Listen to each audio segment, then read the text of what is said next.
লোকে পুজোর সময় কি করে? ঘোরে ফেরে, ভিড়ের মধ্যে ঘামের গন্ধ শোঁকে।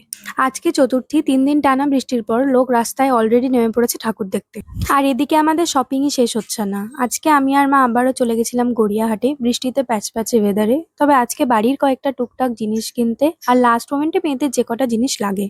গড়িয়াহাটে গিয়ে তুমি কোনো দোকানে ভিড় পাও বা না পাও, দুলের দোকানে ভিড় পাবেই পাবে।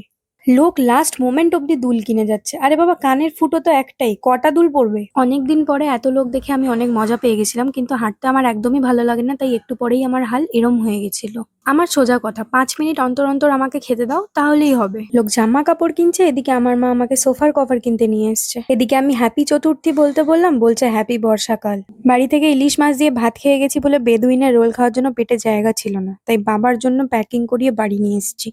পরে বাবারটা থেকেই কেড়ে-কুড়ে খেয়ে নেবো। তারপরে একটু ফুচকা খেতে গেলাম। কি কুক্ষণে যে ফুচকাটা খেতে গেলাম, কি বিচ্ছিরি খেতে ছিল। পুজোর সময় যানবাহনের সমস্যা, ১৫ মিনিটের রাস্তা এখন ৪০ মিনিট লেগে যাচ্ছে।